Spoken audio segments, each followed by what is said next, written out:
গভীর রাত।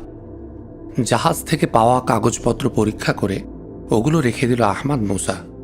জাহাজ থেকে যে অস্ত্র পাওয়া গেছে তা দিয়ে এক ডিভিশন সৈন্যকে অস্ত্র সজ্জিত করা যায়। অস্ত্রের মধ্যে দূরপাল্লার 150 মিলিমিটার কামান এবং ক্ষেপণাস্ত্রও রয়েছে। কিন্তু আহমাদ মুসাকে উত্তেজিত করে তুলেছে লোহার সে গোল সিলিন্ডার। তালিকার বক্তব্য অনুযায়ী ওগুলো রেডিয়েশন বম্ব।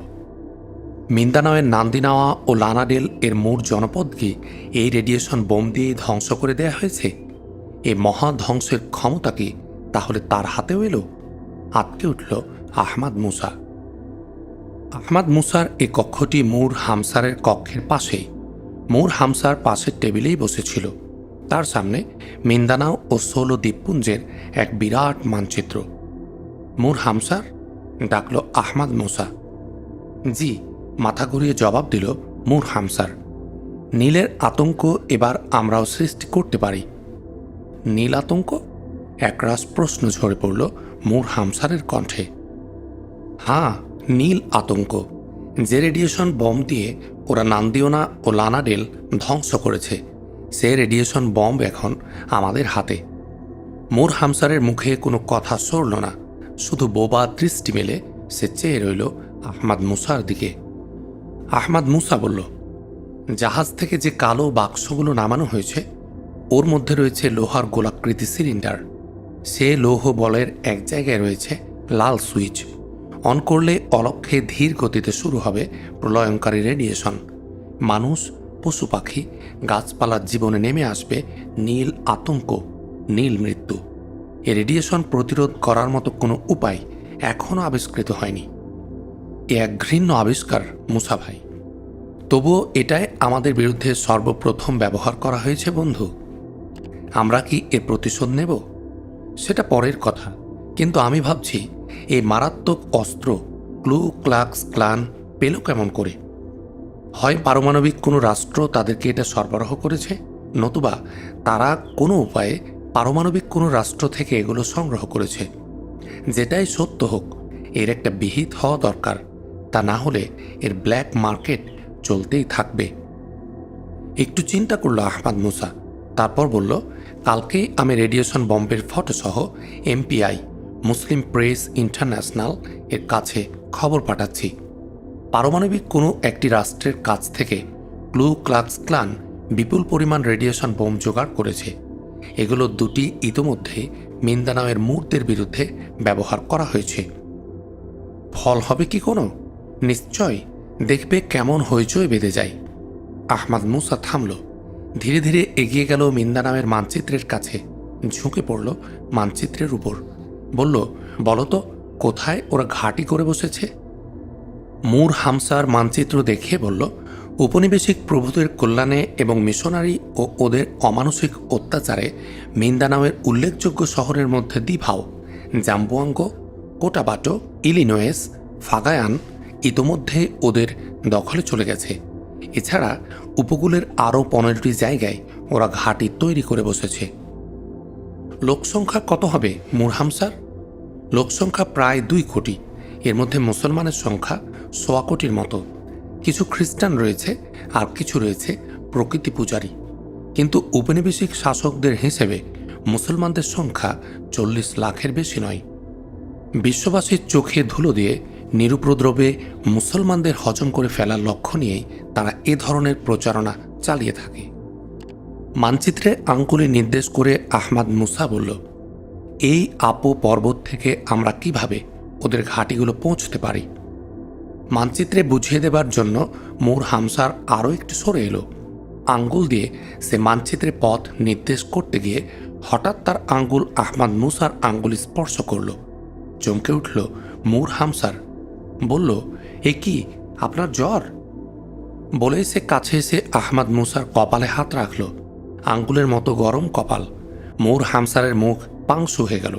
বলল, এমন ভীষণ জ্বর নিয়ে আপনি বসে আছেন, বলেননি তো? আহমাদ মুসা নিজের কপালটা নিজে পরীক্ষা করে বলল, তাই তো, এতটা আমি খেয়াল করিনি। মূর হামসার জোর করে এনে আহমাদ মুসাকে শুইয়ে দিল। তার চোখের দিকে চেয়ে সে আরও আঁতকে উঠল। রক্তের মতো লাল হয়ে গেছে চোখ। শোবার পর আহমাদ মুসাও কেমন যেন সংজ্ঞাহীনের মতো হয়ে পড়ল। ব্যতিব্যস্ত হয়ে পড়ল মূর হামসার। ঘড়ির দিকে চেয়ে দেখল রাত 2টা বাজে। সে তাড়াতাড়ি ছুটে এলো তার ঘরে, দেখল সিরি বসে আছে। মূর হামসার কিছু বলার আগে সিরি বলে উঠল, ওকে রাত জাগতে দেয়া ঠিক হয়েছে? উনি যে আহত, আপনারা ভুলেই গিয়েছিলেন। কথাগুলো কানে তুলল না মূর হামসার। বলল, ভুল হয়েছে ডাক্তারকে কাছে না রেখে তুই ওর মাথায় পানি ঢালার ব্যবস্থা কর, আমি ডাক্তারকে ডাকার ব্যবস্থা করে আসছি। মূর হামসার চলে গেল। সিরি তাড়াতাড়ি তার কক্ষ সংলগ্ন বাথরুম থেকে একটি বড় বালতি ও প্লাস্টিকের নল নিয়ে আহমাদ মুসার রুমে চলে গেল। নলের মুখ বাথরুমের ট্যাপের মুখে লাগিয়ে কল ছেড়ে দিয়ে বালতি নিয়ে এসে চলে এলো আহমাদ মুসার মাথার কাছে। আহমাদ মুসা অসাড়ভাবে পড়েছিল। তার চোখ দুটি মুদ্রিত।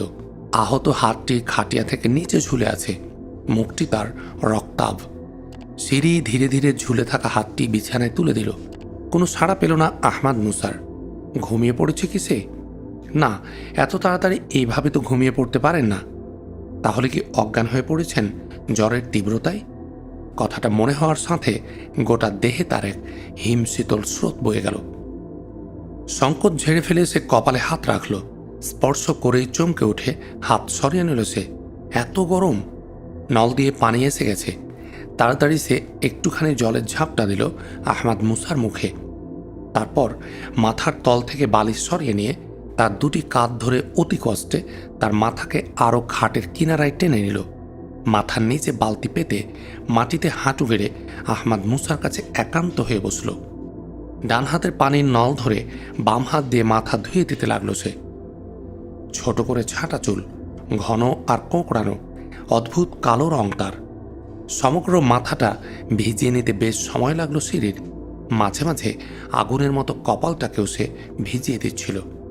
মসৃণ কপাল, দৃঢ় সংবদ্ধ চোয়াল, উন্নত নাসিকা, রক্তাভ ঠোঁট, নিচের ঠোঁটের ক্ষুদ্র একটি নীলাভ তিল অপরূপ লাগছে দেখতে। কেঁপে কেঁপে ধীরে ধীরে খুলে গেল আহমাদ মুসার চোখ। সিঁড়ির চকিতে তার চোখ দুটি সরিয়ে নিল আহমাদ মুসার থেকে, কিন্তু আবার বন্ধ হয়ে গেল আহমাদ মুসার চোখ দুটি। ঠোঁট দুটি তার ঈষৎ কেঁপে উঠল। অস্ফুট কণ্ঠে বলল সে, তুমি এ কষ্ট করছো মূর হামসার? বলে আহমাদ মুসা তার ডান হাত তুলে সিঁড়ির হাত স্পর্শ করেই চমকে উঠল। চোখ খুলে মাথা ঈষৎ বাঁকিয়ে সিঁড়িকে দেখে জিজ্ঞেস করল সে, কে তুমি? আহমাদ মুসার অভাবিত স্পর্শে কেঁপে উঠেছিল সিঁড়ির গোটা শরীর। আহমাদ মুসার চোখের সামনে রাজ্যের সমস্ত সংকোচ ও লজ্জা এসে সিঁড়িকে ঘিরে ধরেছিল। তার মুখ লাল হয়ে উঠেছিল। নল ধরে রাখা হাতটি তার কাঁপছিল। প্রায় অস্ফুট কণ্ঠে সে বলল, আমি সিঁড়ি, রাজকুমারী সিঁড়ি, মূর হামসারের বোন। জি। মূর হামসার কোথায়? ডাক্তারের জন্য গেছেন। তুমি কেন?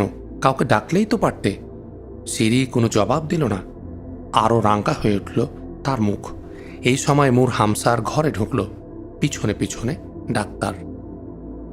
জেদ্দায় মুসলিম প্রেস ইন্টারন্যাশনাল MPI সদর দফতরে আহমাদ মুসার চিঠি পৌঁছার পরদিনই বড় বড় সংবাদপত্রের প্রধান শিরোনামায় খবর বেরোল, আণবিক মারণাস্ত্রের কালোবাজারি।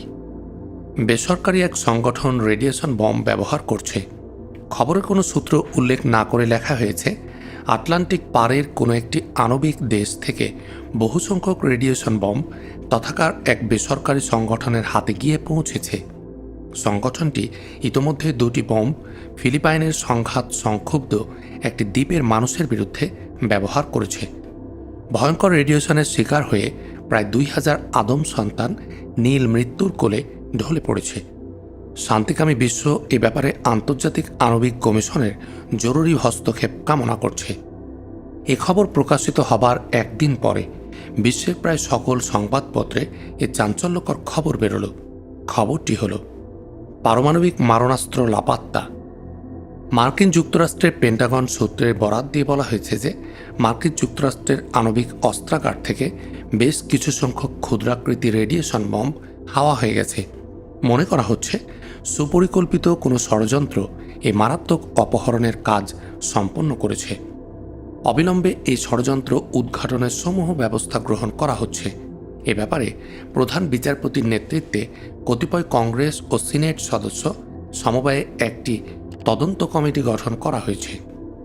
খবর পড়ে আহমদ মুসার মুখে ফুটে উঠল এক টুকরো হাসি।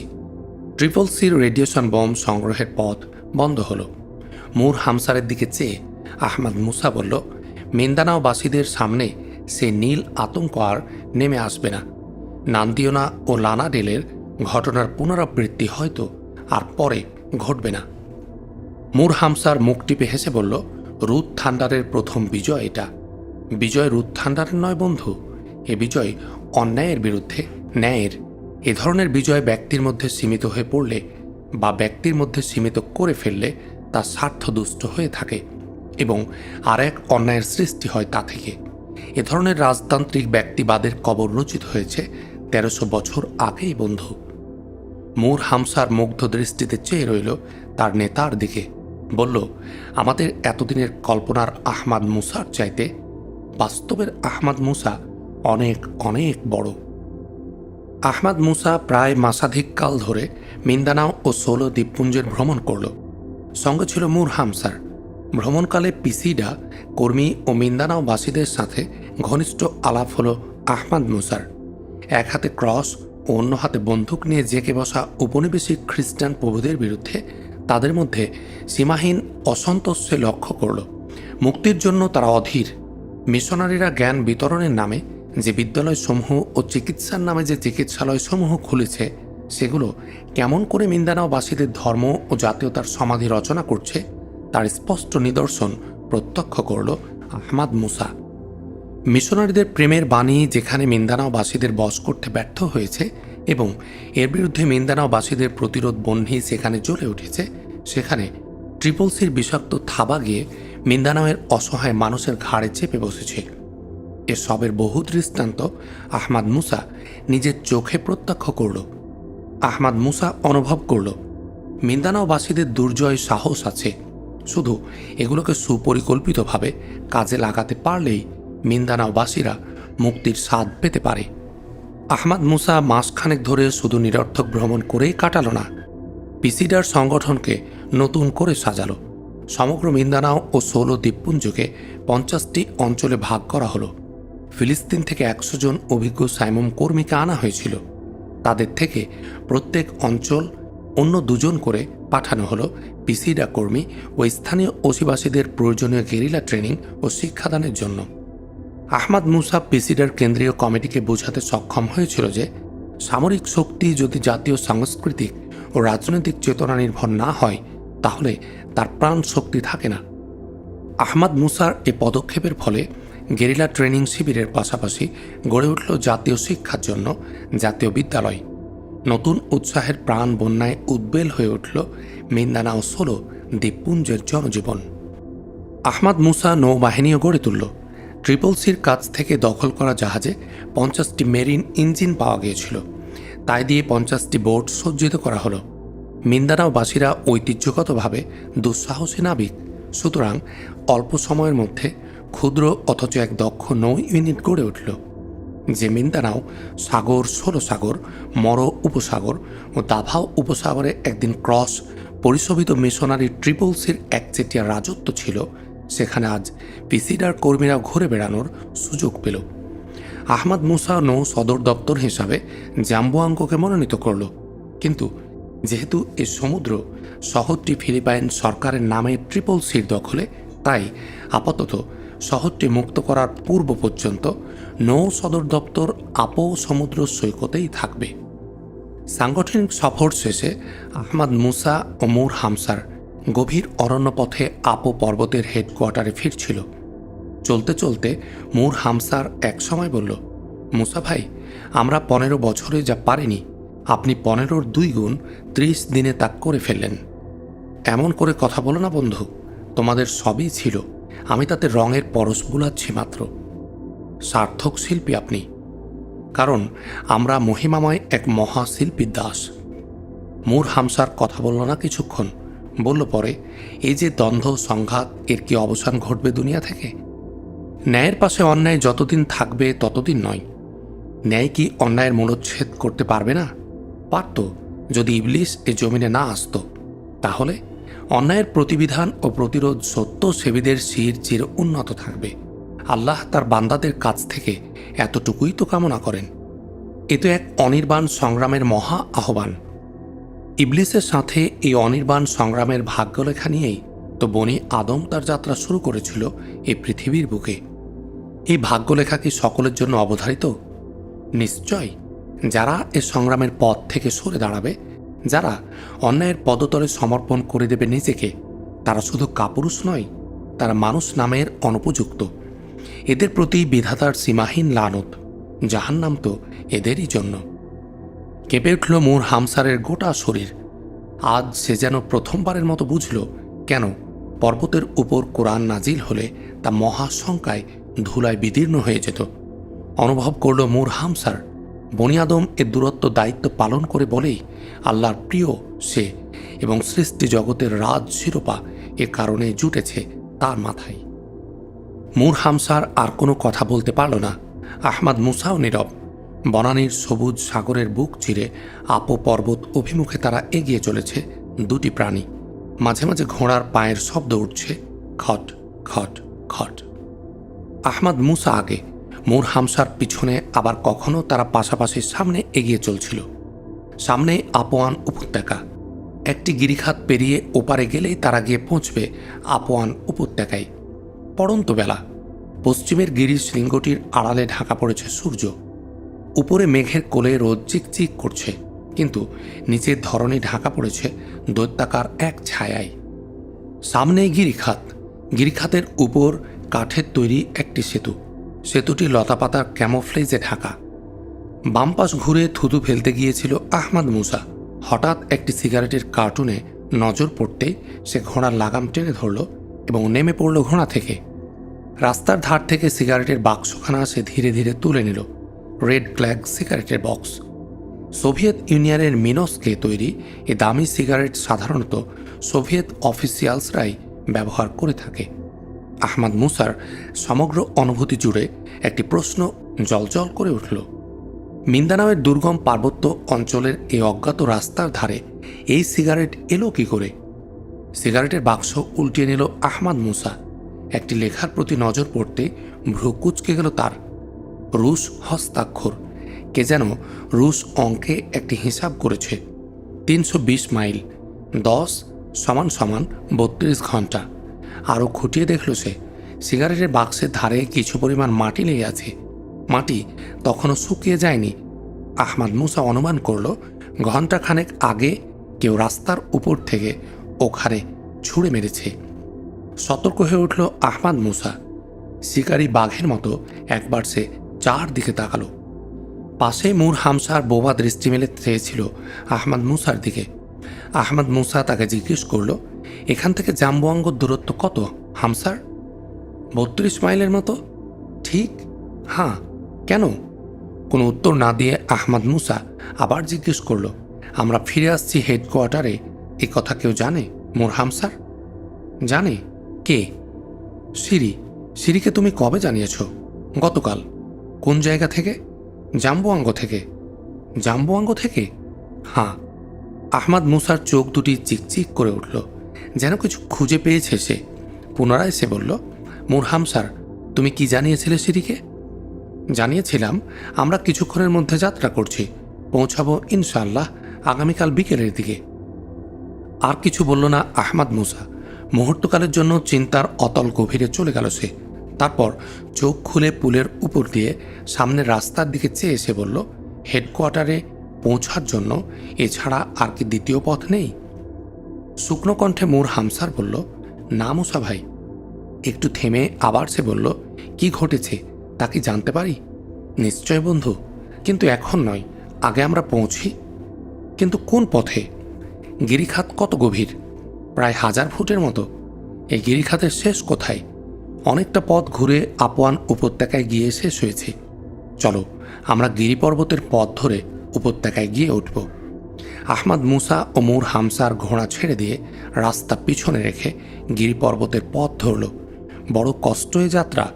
মুহূর্তের অসাবধানতায় পা ফসকে গেলে 600 হাত গভীরে গিরিবর্তের বুকে চিরসমাধি লাভ হবে। সন্ধ্যার মধ্যেই তারা গিরিবর্তের খাড়া ঢাল পার হয়ে অপেক্ষাকৃত সমতল জায়গায় গিয়ে পৌঁছল। পথ চলা সহজতর হয়ে উঠল তাদের, কিন্তু সেই সাথে নেমে এলো রাত্রির কালো অন্ধকার। আকাশে চাঁদ নেই, তারার আলোয় তারা পথ চলতে লাগলো। মুর হামসার বলল, রাত্রিটা কোথাও বসে কাটিয়ে দিলে হয় না? আহমাদ মুসা বলল, মনে হচ্ছে নতুন এক সংকট সামনে। বসে থেকে সময় নষ্ট করার সময় নেই, এসো আজ একটু কষ্ট করি। আমি আমার জন্য ভাবছি না, কিন্তু আপনি অনভ্যস্ত।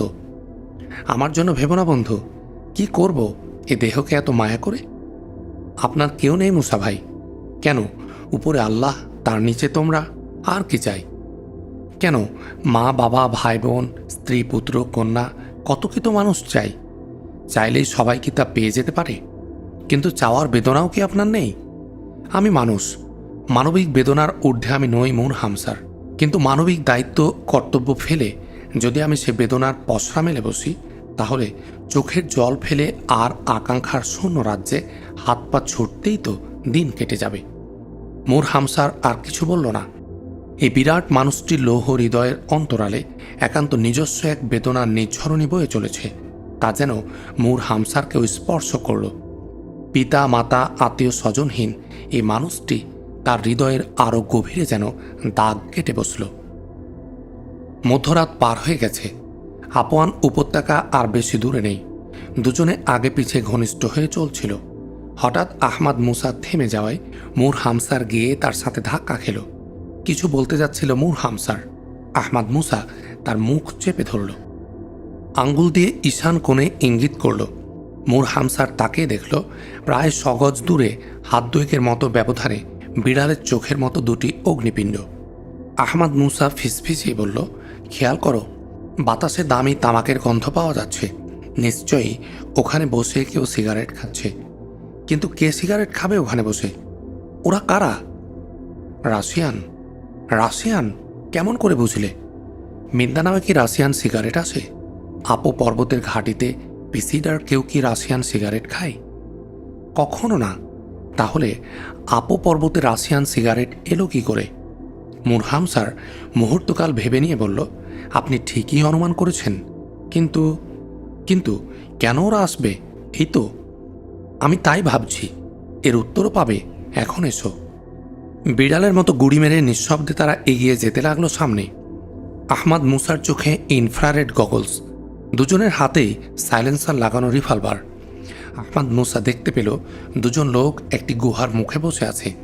তাদের থেকে হাত দশেক দূরে একটি পাথরের আড়ালে গিয়ে বসল আহমাদ মুসা ও মুর হামসার। লোক দুটি নিচু স্বরে আলাপ করছিল। কি বলছিল তা শোনার জন্য আহমাদ মুসা সমস্ত মনোযোগ কেন্দ্রীভূত করল ওদিকে। হঠাৎ মুর হামসার একটি ধাক্কা খেয়ে আহমাদ মুসার একপাশে কাত হয়ে পড়ল। বিরাট একটি পাথরের খণ্ড তার মাথার এক পাশ ঘেঁষে পড়ে গেল। মাথাটি যন্ত্রণায় ঝিমঝিম করে উঠল আহমাদ মুসার। আর একটু হলেই মাথাটা গুঁড়ো হয়ে যেত একদম। পাথরটি পড়ে যাওয়ার পরক্ষণে একটি দুপ শব্দ শুনতে পেল এবং পিছনে একজন আর্তনাদ করে পড়ে গেল। আহমাদ মুসা মুহূর্তে নিজেকে সামলে নিয়ে তাড়াতাড়ি সামনে তাকালো। দেখল লোক দুটি উঠে দাঁড়িয়েছে, তাদের হাতে রিভলভার। এগিয়ে আসছে তারা। আহমাদ মুসা তার রিভলভার উঁচু করল। সাইলেন্সার লাগানো রিভলভার থেকে নিঃশব্দে দুটি গুলি বেরিয়ে গেল। হাত পাঁচেক দূরে লোক দুটি হুমড়ি খেয়ে পড়ে গেল। মুর হামসার আহমাদ মুসার কাছে সরে এসে বলল, আপনার মাথার আঘাত কেমন মুসা ভাই? তেমন কিছু না। একটু থেমে আহমাদ মুসা আবার বলল, আমাদের চুপচাপ কিছু সময় অপেক্ষা করতে হবে। ওদের আর কেউ আছে কিনা দেখতে হবে। প্রায় 5 মিনিট চুপচাপ কেটে গেল। কোনো সাড়া শব্দ নেই কোথাও। আহমাদ মুসা বলল, উঠে দাঁড়াও মুর হামসার, ওদের আর কেউ নেই এখানে। টর্চ জ্বালল আহমাদ মুসা। টর্চের আলো মুর হামসারের গুলিতে নিহত লোকটির মুখের উপর পড়তেই মুর হামসার আতকে উঠে বলল, এই যে আমাদের সিকিউরিটি গার্ড শওকত আলী। আমি আশ্চর্য হইনি মুর হামসার, এমন না ঘটলে আমি বিস্মিত হতাম। কথা শেষ করে সে বলল, এসো এবার আসল দুটাকে দেখি। টর্চের আলো ফেলে দুজনকেই খুঁটিয়ে খুঁটিয়ে দেখল আহমাদ মুসা। দুজনেই রাশিয়ান, দুজনেরই মাঝারি ধরনের গঠন দেহের। আহমাদ মুসা সার্চ করল ওদের জুতার গোড়ালি থেকে মাথার চুল পর্যন্ত। রিভলভার, মানিব্যাগ, কয়েক ধরনের ক্ষুদ্র অস্ত্র ছাড়া আর কিছুই ছিল না তাদের কাছে। গুহার মধ্যে টর্চের আলো ফেলল আহমাদ মুসা। দুটি বিছানা পাতা রয়েছে। বিছানা বালিশ থেকে মোর হামসার বলল, এসব তো পিসিডার বালিশ, এখানে এলো কেমন করে? যেমন করে শওকত আলী বলেছে। মোর হামসারের দিকে চেয়ে বলল, এখানকার কাজ আপাতত শেষ, চলো তাড়াতাড়ি হেডকোয়ার্টারে। হেডকোয়ার্টারে যখন তারা পৌঁছল তখন রাত ৩টা। আহমাদ মুসার মাথার আঘাত বেশ গুরুতরই হয়েছিল। রক্তে তার জামা কাপড় ভিজে গেছে। এক থোপ রক্ত তার মাথার চুলে জট পাকিয়ে গেছে। মোর হামসার আহমাদ মুসাকে নিয়ে সোজা পিসিডার ক্লিনিকে গিয়ে উঠল। ক্লিনিকে পৌঁছে আহমাদ মুসা মোর হামসারকে বলল, তুমি যাও হামসার, আমি ব্যান্ডেজ নিয়ে আসছি। যাবার সময় আলী কাউসারকে বলে যাও তৈরি থাকতে, আমি শীঘ্রই বেরোব। আলী কাউসার আপো পর্বতের নিরাপত্তা প্রধান। মোর হামসার আহমাদ মুসার মুখের দিকে একবার চেয়ে আর দ্বিরুক্তি করল না। নীরবে সে পথে নামল। আবার যেতে যেতে ভাবল, এমন গুরুতর আহত তবুও 1 মিনিট বিশ্রামের চিন্তা করছে না। কি ত্যাগ, কি অপূর্ব নিষ্ঠা! এমন নেতার নির্দেশে মৃত্যুর মুখে এগিয়ে যেতেও আনন্দ আছে। আলী কাউসারের সঙ্গে দেখা করে মোর হামসার বাড়ি পৌঁছল। গিয়ে নক করল দরজায়। নির্দিষ্ট নিয়মে নির্দিষ্ট সংখ্যায় খুলে গেল দরজা। সিঁড়ি দরজা খুলে দিয়েছে। মোর হামসারকে সহাস্যে স্বাগত জানাতে গিয়ে তার উপর নজর পড়তে সিঁড়ি উদ্বিগ্ন কণ্ঠে বলল, তোমার জামায় রক্ত কেন ভাইয়া? মোর হামসার চকিতে একবার তার জামার দিকে চেয়ে বলল, আহমাদ মুসা আহত। আহত? কোথায় তিনি? কণ্ঠ যেন সিঁড়ির আর্তনাদ করে উঠল। নিজের কণ্ঠস্বরে যেন সেও লজ্জা পেল। সংকুচিত হয়ে পড়ল সে। বোনের দিকে চকিতে একবার চেয়ে মোর হামসার বলল, ক্লিনিকে ব্যান্ডেজ নিয়ে উনি আসছেন। ধীর স্বরে সিঁড়ি বলল, কি ঘটেছে ভাইয়া? মোর হামসার জামা কাপড় খুলতে খুলতে সমস্ত ঘটনা শুরু থেকে শেষ পর্যন্ত সিঁড়িকে শোনাল। সিঁড়ি কিছুক্ষণ কথা বলতে পারল না। তার চোখে মুখে উদ্বেগ, উত্তেজনা। এক সময় তার চোখ দুটি ছলছল হয়ে উঠল। বলল, আপনারা আসছেন, এ কথা আমাকে জানানোর সাথে এই ঘটনার কোনো সম্পর্ক রয়েছে ভাইয়া? আমিও বুঝতে পারছি না বোন।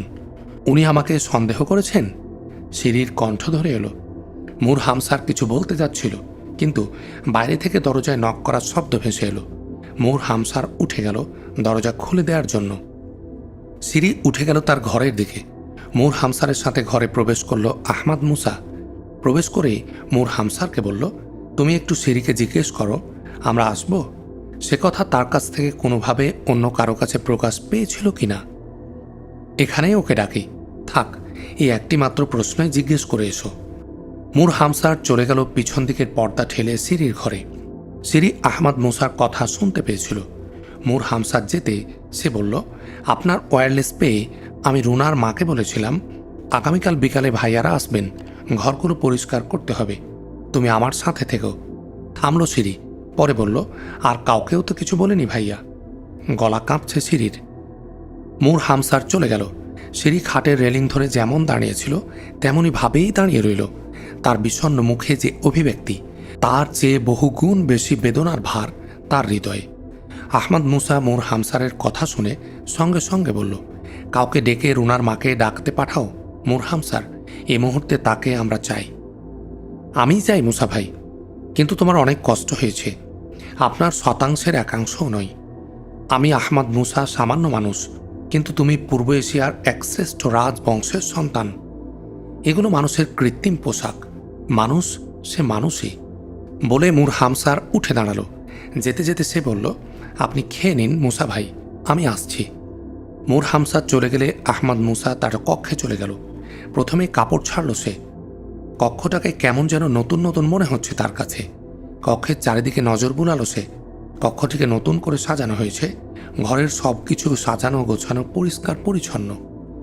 বক্স সাদা বেডশিট নিখুঁতভাবে বিছানো, বালিশে নতুন কাভার, মাথার পাশের টিপয়ে একগুচ্ছ রজনীগন্ধা।